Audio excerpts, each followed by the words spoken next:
It really looks like Sony is dead set on losing all the money that they have. Fairgames, needless to say, is a complete disaster. And the best part, it's getting worse. The desperation is honestly almost immeasurable at this point, which makes it all the funnier, boys. In any case, if you do not remember what Fairgames is, let me remind you very quickly so we can suffer together, like the video, because nothing bonds like seeing whatever the hell this is supposed to be. I'm not gonna put audio because I'm pretty sure it's copyrighted, because of course it probably is. Yes, I mean, currently it all makes very much sense. It's very cool. Look at that, servers, computer stuff. There's a lot of computer stuff happening. A buzz cut. A lot worse than mine, by the way. A lot worse than mine. Whatever the hell that is. And oh no, someone's robbing the poor millionaires before we can rob them. How about we Robin Hood the other Robin Hoods out of existence and then steal for ourselves? I mean, for others and stuff. Yes, this is an absolute disaster. This is a woke travesty that can't get worse. But it did. It thankfully did. And I am thankful for that. Oh, and also, by the way, I would like to say, look at this. Look at that right there. Do you see that? A video by Quasar77. Quasar77, great guy, friend of the channel. I talk with him all the time. Amazing guy, very cool, very smart, friend of the channel. And the situation is so bad currently with Fairgames is that PlayStation is renaming it to Break-In. People don't usually think renaming something is a big deal, but renaming and logo designs are something that companies do when they have pretty much admitted failure. And Fairgames getting renamed is exactly that. Everyone currently is making fun of Fairgames. I mean, look at these comments. This thing had 500 plus K views 2 years ago, 4.6K likes, and I think the last time I saw it, it had something like 66,000 dislikes. I wonder why. I really wonder why. It doesn't make sense if you ask me. Sony, please pay me. In any case, look at the comments. Want to see me lose 400 million? Want to see me do it again? Beautiful. You want to know about us? No, thank you. That's actually what is being said at the very start here, because obviously you can actually feel Sony sweating nervously through the screen. Eat the rich. Yes, this is also a thing that happens. I absolutely love when multi-billion-dollar companies that literally make their money through wars and perpetuating wars are talking about eat the rich. Eat the rich. The rich need to be eaten. Orange man bad. You gotta appreciate it. You gotta appreciate it. It fails, and yet they keep doing it like it never failed before, lying to us like it never happened. You gotta appreciate these things sometimes. Guys, we're going on a haste. Prepare yourselves. All right, let me just put in my giant hood earrings. Base, true, and real. As a black woman, I can concur. Concord, prepare for trouble, Fairgames, and make it double. Too bad no one knows about Fairgames, because Fairgames does deserve to be on the Concord list. And, I mean, if you know Fairgames history, because we have already talked about it a little bit here before, and today I looked into something else, and boys, it's getting good. It's getting real good, in fact, okay? Fairgames deserves to be on the Concord list because they worked on Concord. Yes, I'm not joking, by the way. Fairgames is not very fun to play, according to Playtest reports. This was already in April. I already talked about this. Fairgames is so bad that their testers, and keep in mind, when a company hires testers, they're pretty much the most lukewarm IQ people who only know that they kind of need to be moderately positive about the thing that they are doing because that's how they keep their jobs. And even those people played Fairgames and said, I have no idea where the fun is supposed to be.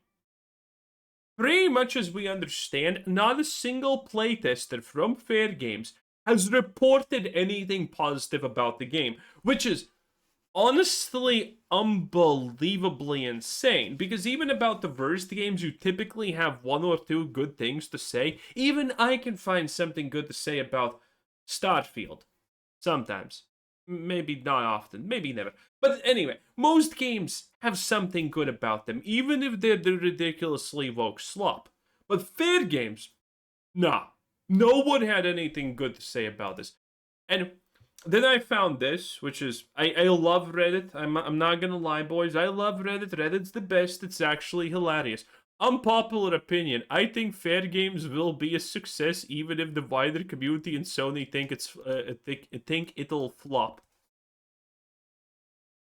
We have recently seen this absolute crazy increase in the amount of people who are just below 60 IQ, barely room temperature, toaster ovens levels of smart, who are like, I actually like Fairgames, it looks good. And then then it's gonna come out, they're gonna defend it like idiots, everyone's gonna make fun of them. But then after 2 months, or 3 months, when it inevitably this garbage gets shut down, because it will, and everyone knows it, these are gonna be the same people who are gonna be posting, oh, Fairgames was actually really good. If you just did not listen to the negativity from the internet chuds, Fairgames would have been a success. We're gonna see those comments. We always do. These comments have been exponentially growing and growing and growing every single year for, I don't know how long at this point, but it's been a while. There's always someone trying to rewrite history, that this shit game that no one liked and everyone made fun of was actually really good. I mean, and this is very effective because, remember, I'll remind everyone, Morbius got put in the cinemas again after everyone started memeing it's Morbin time. Because the idiots at, I think it was Sony, I think Morbius is Sony, and ironically, wow, how much money does Sony have to burn? Can they not just give me like $1 million or two? I'll burn it for them. I'll burn it good. But because of the Morbin time memes, Sony literally said, actually, maybe people love Morbius. Let's put it in the cinemas again. And even less people saw it, needless to say. These people are idiots. I mean, you need to be pretty stupid to green light something like Fairgames in the first place, if we're being honest. And then, since this is Reddit, the comments are also golden. There is a free game, the finals, that is basically a similar premise. I don't know about this. I don't know anything about the finals. People say it's actually a good shooter, by the way. And this is my favorite. This is peak Reddit, okay? This is peak people who don't agree with my videos typically are, functioning-wise. How can you possibly know without gameplay releases? There are more red flags with there are more red flags with this one as there were with Concord. Statistically, most of Sony's pathetic live service attempts are failing. Only Helldivers do had a real success, and Marathon is struggling. This is 3 weeks ago, okay? Marathon was already dead, even to the most arduous defender who's not getting paid. It is struggling. Why should Fairgames be a success? It's actually insane. It's actually insane because there are people who unironically are looking at this and being like, how can you tell without the game releasing? I don't know. It's called this neat little ability that I rely a lot of my life on, and so have my ancestors before me, called pattern recognition. It's a great thing. You should maybe try it sometime. In any case, the funniest part things is when you look at the studio behind this game. Fairgames was made by Haven Studios. We have already once looked into Haven Studios, but this time I looked into it again and I found something that I missed previously, and it's kind of funny. When you go into the Haven Studios webpage, you're encountered with this. The abysmal, modern, garbage fucking layout system. I don't know who has decided to sell every modern gaming studio. Modern. this layout, but I mean, there are so many studios that are using exactly this stupid fucking layout.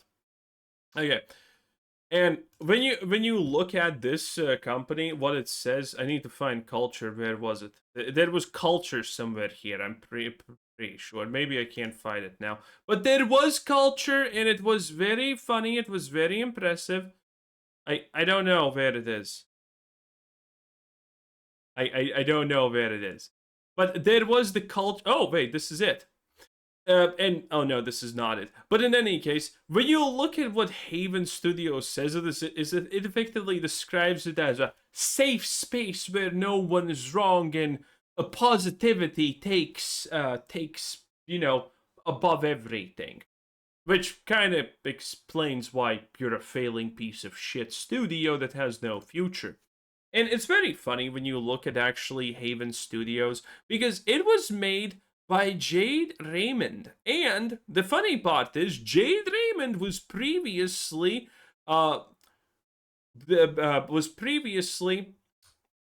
responsible for Motive Studios. And Motive Studios' history is pretty good, to be completely honest. But this was years ago, honestly. Star Wars Battlefront 2, Star Wars Squadrons, Dead Space 2023. So, you know, it is what it is. That's not a good one. And Battlefield 6, the most successful Battlefield we have seen up to date. And actually something that made a profit. So, this doesn't seem that bad. So, why is Haven Studio shit and WoW garbage, even though their previous previous history is effectively led by someone who worked at Haven Studios? Well, it's because it's led by Jade Raymond, who I instantaneously have fallen in love, and I want to marry her. And I know, our marriage is going to probably last only 1.5 years until she brutally stabs me in the middle of the night because she had a dream where I cheated on her. That's just life, boys, sometimes. It is what it is. And without the obvious fact that she's clearly crazy and completely my type, if you look at her IMDb page, you see a lot of interesting things. And the fact that her work portfolio actually seems pretty good. But her work portfolio is also something that I would attribute to the fall of modern day gaming, honestly.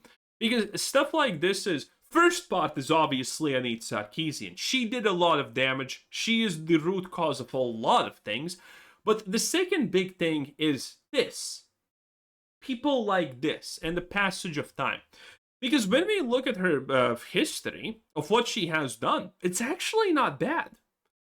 Splinter Cell Blacklist, I don't know this, I can't say anything about it. Assassin's Creed 2, Bloodlines, Metal Gear Solid, Assassin's Creed Director's Cut, Assassin's Creed, The Sims Online, based. And then she did writing for an Assassin's Creed short movie or something like that, and another thing, and more Assassin's Creed, and she was a production manager for Assassin's Creed Unity. And for all of this, she has been pretty much a producer and an executive producer. And honestly, this seems like a good background. This is why a lot of people are kind of excited about the Fate of the Old Empire, Star Wars Fate of the Old Empire, run by the guy who made Andromeda and Dragon Age Veilguard, but previously he did make the things that you did like Mass Effect 3, Mass Effect 2, Mass Effect 1, and, you know, the good Dragon Age games. But this is what's currently happening. This is why the state of gaming is so bad. It's because this. The reality is, she did a good job 10 years plus ago when the leadership was different, when the leadership was capable and so on. They told her what to do, and my wife just... God, she's so goddamn cool. Anyway, they told her what to do, and then she did it. They overviewed what was done, they told her to fix the bad things, and so on and so on. These are people, a lot of the people currently in charge of video games, the ones in the positions of directors and whatnot, have a history of exactly this. A history of being in a pretty high position compared to everyone else. and being able to do a good job when they're supervised under someone. This is also, by the way, seemingly a huge thing in Hollywood, in general, in a lot of places. And the people who were previously leading these companies, were previously the heads of, projects and whatnot. They were just better. They were normal, reasonable people who knew how to do their jobs, and they were actually skillful. And the next generation after them were people like Jade. And she's just not cut out to be an executive.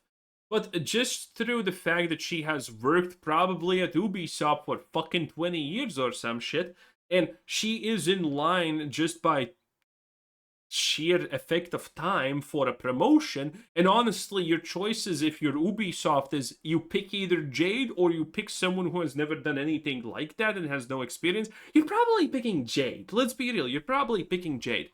So these people effectively just spend so much time in the industry, and they kind of have nepo baby their way to the top because there's literally no other choices. They just stayed in the industry long enough to be the next people in promotion. That's that's what's happening. This is how you get these situations. And on paper, she seems fine. On paper, she seems pretty capable. But when it comes to reality, you fucking get Fairgames, whatever, close enough. This is how these things play out in real life. Good on paper, horrible in real life. It's not gonna work. I'm sad to say this, mommy, wife, mommy, wife. I wonder which one's correct. Whatever. You understand. You get the point. It's not good. It's not good. In any case, like the video. Thanks for watching. Have a nice day. Bye bye.